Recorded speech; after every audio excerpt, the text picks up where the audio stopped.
Welcome to In Their Words, a podcast brought to you by UPMC in Central PA and the UPMC Pinnacle Foundation. Before we begin, we want to inform our listeners that today's episode deals with sensitive topics, including child abuse and neglect. This episode explores how these cases are investigated and handled, but we understand this subject matter may be difficult for some listeners. Today, we're shining a light on the crucial work of the UPMC Child Advocacy Center of Central PA, known as the CAC. This organization stands at the forefront of our community's efforts to protect its most vulnerable members, our children. Child abuse and neglect are harsh realities that many find difficult to confront. However, understanding how our community responds to these challenges is vital. The CAC plays a pivotal role in this response, bringing together various professions to ensure that children receive the care, support, and justice they deserve. In this episode, we'll hear from 4 dedicated individuals who work alongside the CAC. Their stories will provide insight into the complex, often challenging process of investigating child abuse cases and supporting young victims. From law enforcement to victim advocacy, from criminal investigation to prosecution, each of our guests offers a unique perspective on this collaborative effort. Their experiences highlight not only the difficulties they face, but also the hope and healing that their work can bring. As we navigate this sensitive topic, we invite you to listen with an open heart.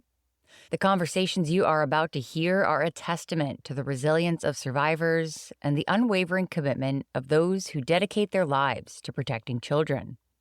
Remember, if you or someone you know needs support related to child abuse or neglect, help is available. Contact information for support services will be provided at the end of this episode. Now, let's begin our journey into understanding the vital work of the UPMC Child Advocacy Center of Central PA, through the words of those on the front lines.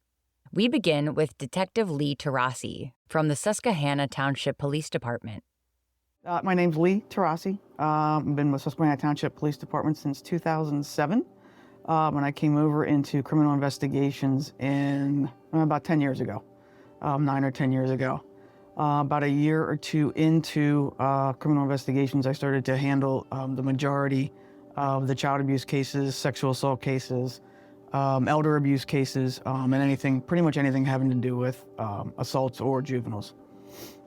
Just about for almost every case, we utilize the Children's Advocacy Center. One of the largest attributes that they have for us is, I would say, that they are the meat and potatoes of our investigation.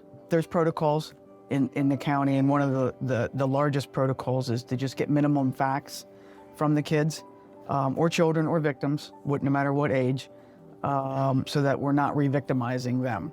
So generally a call will come in to the patrol division, which is the uniform division. So a patrol officer will go out and take the minimal facts. So they're basically, they're the child advocate, but they're also kind of like our little deputy, so to speak, because they're the ones that are handling the interview. One main attribute is the fact that they do all the investigations the same way, the same types of questions that are all open-ended, so that the child or victim has to bring forth their own story. It's not drawn out of them, so to speak, or it's not told to them. They're not cops, they're not law enforcement officers, but they work very well with us.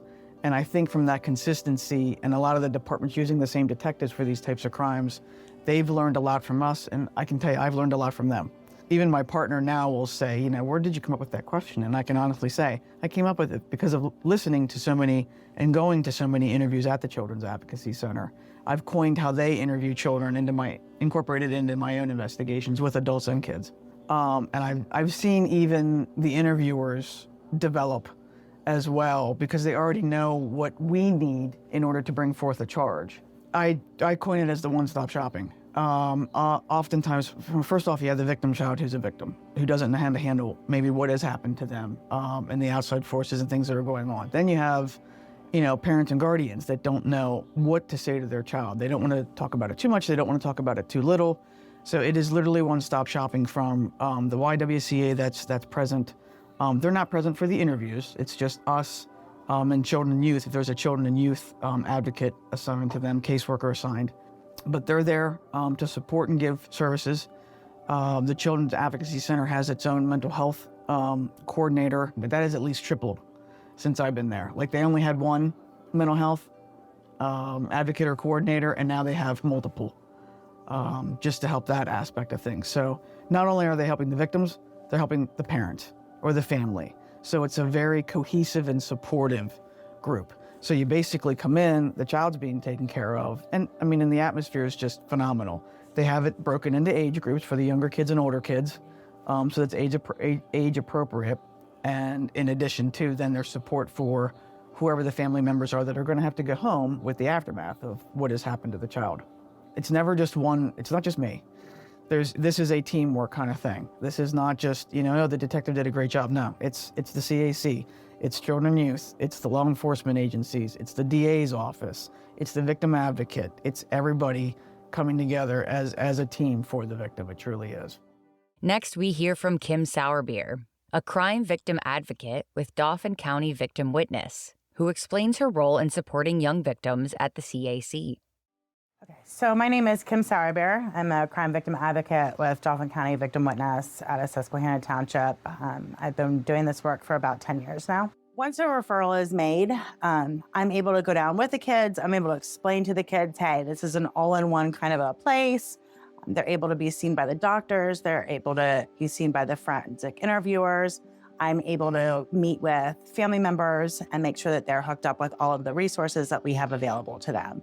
That includes counseling, various interventions for the family, for the child. Part of my being in the police station is for continuity of care. So as soon as an incident takes place, we reach out to them and then we follow them through indefinitely until they say that they're done. Typically that's post-sentencing, but I have some clients who will just continue to utilize various services, especially counseling. I mean, having the children have it all in one place where they can be medically examined and they can be forensically interviewed at the same time is huge. I believe the more that you tell a story, the more victimized you are, the more traumatized you are. It's just a constant repeat of that trauma. And so to have one place where you can minimize the times that these victims are telling their stories are huge. Let them become survivors. Let's not focus on, having to make them tell it over and over without the CAC. They're telling officers and they're telling detectives and they're telling the victim advocates and they're telling the counselors. It's too much. Child abuse is a very real thing. There are too many children being physically, sexually, emotionally abused. They need the CAC. It is a service that we can provide these kiddos who didn't ask for whatever their experience was, but they as an individual and we as a society, it's up to us to help them become survivors. And the CAC does that. Detective Jeffrey Corcoran of the Lower Paxton Police offers insight with the investigative process and collaboration with the CAC.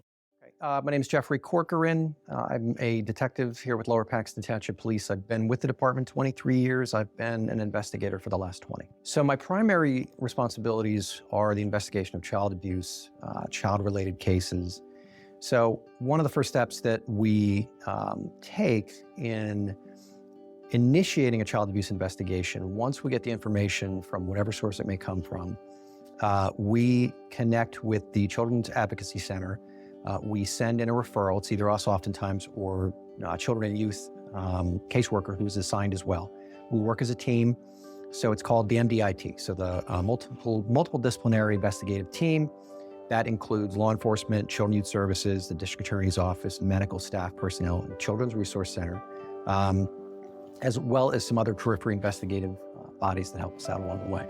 So when I get a case assigned to me, I reach out to the CAC, request a forensic interview to be scheduled. They make all the arrangements. It's very easy for the families. It's very interactive as far as they go. The families get all the information they need directly from the CAC. We try to introduce them to how the process works to make the transition a little easier for when the CAC staff contacts them, makes the scheduled appointments.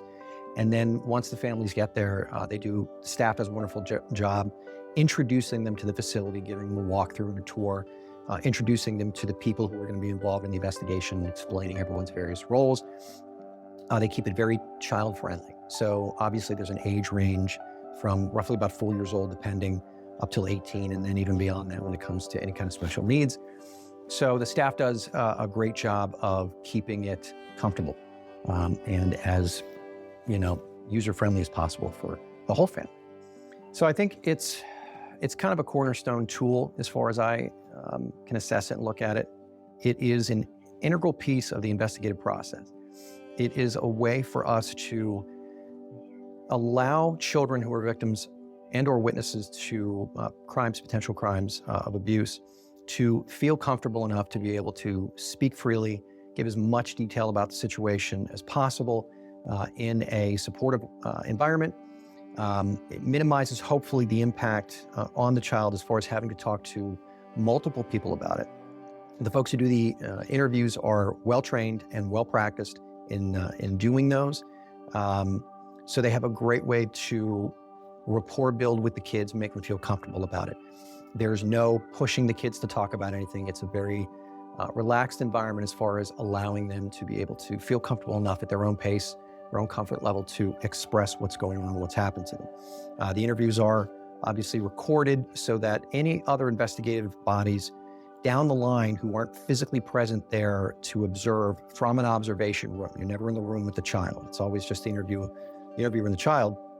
It gives those agencies, whoever may need to see and hear the child's story and see them how they are able to respond to these things. And it minimizes the times that we may have to re-engage with that child to have them tell that same story over and over again, because that's just re-traumatizing, especially if you're a victim of a crime. Tell everybody that we work with, deal with, all the folks that come into the system, unfortunately, we try to make sure that they understand that it's a team concept. We all work for them. We all work with them. One of the things that I try to, sort of a metaphor for it, is I tell kids a lot of times that if we are all on the same bus, going the same direction together, you are driving the bus. Your hands are on the steering wheel, your foot is on the brake and on the gas. We, as the investigators and the support staff, are standing with you, behind you, to guide you along, to give you directions, to help you get there as much as possible.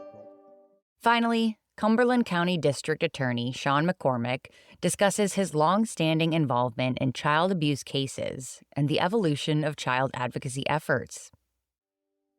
I'm Sean McCormack. I'm the District Attorney of Cumberland County. Prior to that, I worked over in the Dauphin County District Attorney's Office for over 30 years. Back in 1995, we started a child abuse unit in the District Attorney's Office. Worked in the Dauphin County District Attorney's Office for over 30 years, and about 2 years ago, I moved over to the Cumberland County District Attorney's Office, where I have been the Chief of Trials. The role the District Attorney's Office plays, we're all part of the multidisciplinary investigative team, the MDIT. And as part of the MDIT, we are the ones who present the case in court. We are the prosecutors. We're involved from the very beginning. The police do the investigation. The interviews are done at the CAC. Victim services and children and youth are part of the team. And together, we work a case through the judicial system, and ultimately a case either winds up pleading guilty or we wind up having a trial in front of a jury. That's the good part of this team process. We kind of surround the victim and help the victim through the system. Everybody has a little bit of a different role to play to help the victim get to that ultimate point when the case is finished. It's a lot different on child abuse investigations than a normal investigation. The District Attorney's Office works very closely with the investigators during the investigation. We frequently meet with the investigators in what we call a case review. At the case review, we sit down with members of the CAC, law enforcement, victim services, children and youth agency. We discuss cases and make a determination whether we're going to file charges or continue to do more investigating. And then together we make a decision whether we're going to file charges or how we're going to dispose of the case. There are numerous cases. I could give examples where the CAC has played a central role because it has a central place in the system. We all come together at the CAC. We have the discussions there. We make the decisions early on in the case. With the people involved in the case, we have an opportunity there to coordinate our investigations. There have been numerous cases where I've met the kids at the CAC, and here we work through the system for over a year, and then finally have a jury trial. And I watch the child go from the very beginning all the way to the end of the case, and you often see a progression of strength that they get from this process, that many times they don't even think that they would ever be able to testify or any of those things, and they learn that they really have that inner strength, that they can do it and do it oftentimes better than adults. The CAC, and I was here before and after the CAC was formed, it has transformed the way that we do these cases. It has done so much to help children over the years, and so many kids that you probably can't even count. The number of children who've gone through the CAC since it was founded back in 1995. Really, the things that our CAC does here in central Pennsylvania has revolutionized the way that these investigations are done. They have done some things first in the state, and I'm very proud to be part of that group. We've heard powerful insights today from professionals working alongside the UPMC Child Advocacy Center of Central PA. Their dedication to protecting children and supporting families is truly inspiring. If you or someone you know needs to report a case of abuse or neglect, or if you have questions about available resources, please don't hesitate to contact the CAC. They have offices in Harrisburg, Lebanon, and Carlisle, PA. To make an appointment or for more information, check the link in our show notes. Remember, your call could make a significant difference in a child's life. The CAC is here to help, providing support, guidance, and resources to those who need it most. Our exploration of the CAC's vital work doesn't end here. Stay tuned for our next episode, Part 2, where we'll continue our in-depth look at the CAC. Thank you for listening to In Their Words. By understanding the work of organizations like the CAC, we all play a part in creating a safer community for our children. Until next time, take care of yourselves and each other.